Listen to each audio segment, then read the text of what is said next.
What would you do with this bunch of pumpkins? Well, the first thing we're going to do is pick the best one and save the seeds to plant again.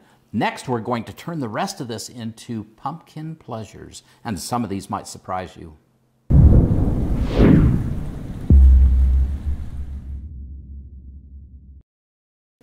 Hey Provident Preppers, I'm Kylene. And I'm Jonathan, and Angela, the inquisitive farm wife, invited us to participate in Freeze-Dried February. So we decided we wanted to do something a little unique, and we will. A little unique, but also these are the pumpkins that are left that I haven't processed yet.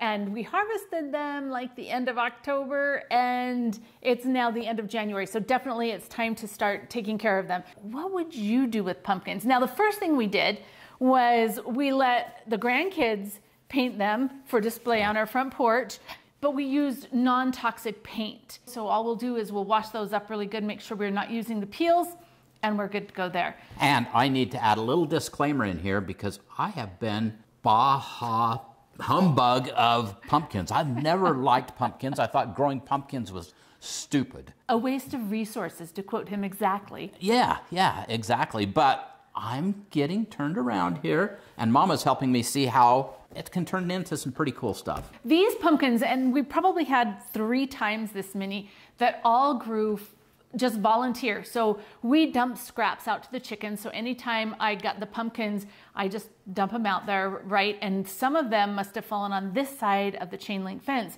because early summer, we suddenly had all these pumpkin vines growing. And quite frankly, I didn't know what was gonna grow on them. So I'm like, let's just see what happens. So what we're gonna do first, well, we're gonna do 6 different things with these pumpkins for you today. The goal is no waste because we have Mr. Bah Humbug here who doesn't think that we should be growing pumpkins. And I actually love pumpkins. And so today we are going to show you 6 different things that we're going to do with the pumpkins, and there are so many more.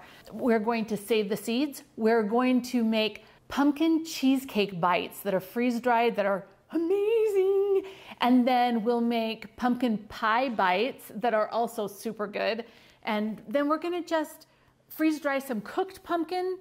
And I wanted to try something new. We're going to shred some raw pumpkin and then freeze dry it and see how that works. And then we're going to make roasted pumpkin seeds to snack on. And any little kind of piece of waste, it's gonna go to the chickens for chicken food. So what I think is there's no reason we have to waste anything. I agree, totally agree. So let's get started. The first thing we wanna do is pick the pumpkin that we like the best. And it all depends on what you're looking for, but all of these taste about the same. The flavor was super good. I love the smaller size and not the giant pumpkins, especially when it comes to cooking them. And so when I'm looking at all of these, I really like this one. And so I'm going to save the seeds from this one so that I can have the best genes passed on. All I'm gonna do is I'm gonna cut this pumpkin in half. I'm gonna scoop out all the seeds, and then I'm gonna wash them really well. And then I'm going to strain them and rinse them really, really well. Then we put them on a nice paper towel or parchment paper on a cookie sheet, and we're just going to let them air dry. Once they're all the way dry, we'll put them in an envelope and mark them with this year's crop. And then this next spring, that's the pumpkin that we'll start because we know we love these.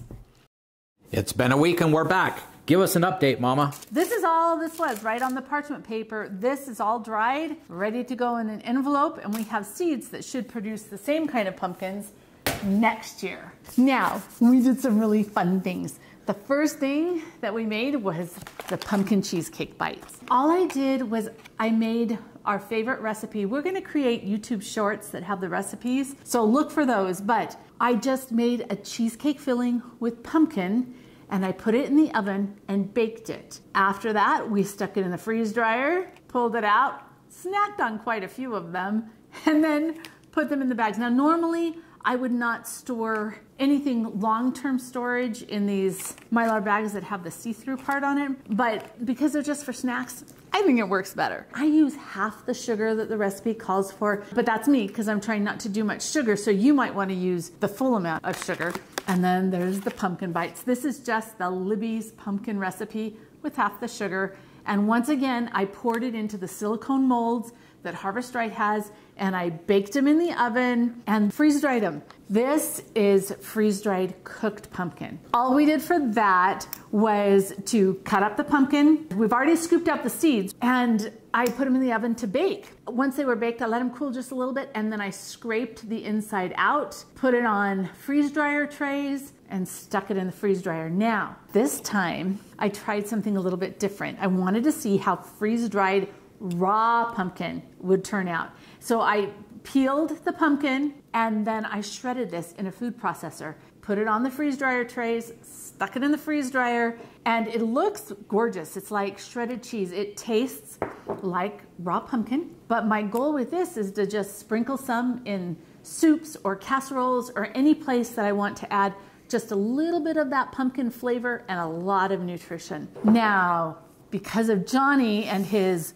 waste not, want not mentality, I made this. So all of the cooked pumpkin skins and the raw pumpkin skin, all the rest of the guts from the pumpkin, I put it into a pot and I simmered it. And then I put it in the blender and I blended it all up. And then I poured it on the freeze dryer trays. And this is actually one step up from the chickens because this is freeze-dried puppy pumpkin bites.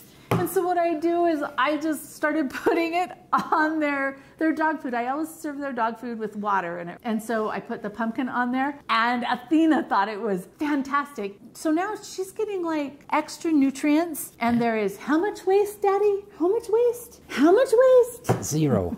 Not quite. I couldn't do anything with the real stems. Wow, but okay. These This is great. were so good. These they're not freeze-dried at all. What we did with this is I cleaned the pumpkin seeds really well. And I rinsed them so that they're pretty clean when I did this. And then I put it in a pot of water with salt and brought it to a boil and let it simmer for about 5 minutes, turned it off, and then I drained it really well. I wanted it to be a little bit dry, so I let it set for a few minutes. And then I coated it with a little bit of oil and everything bagel seasoning, and then I roasted them in the oven. There was probably at least 1.5 jars, and I threatened everybody, this is for the video. You can't keep eating them. You took them right away and put it on your salad. Oh yeah, they're delicious. delicious. They're absolutely Right? wonderful. And I think, I haven't really liked them in the past, but I think the difference was when you simmer them in the salty water and then you cook them, I think it changes things.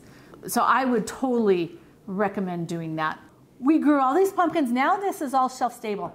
This isn't going to last very long, right? It would last for, a month, maybe 2. It's not It going won't to last very long. It won't last very long. But it was cooked with the oil and everything. So this is not a good storage item.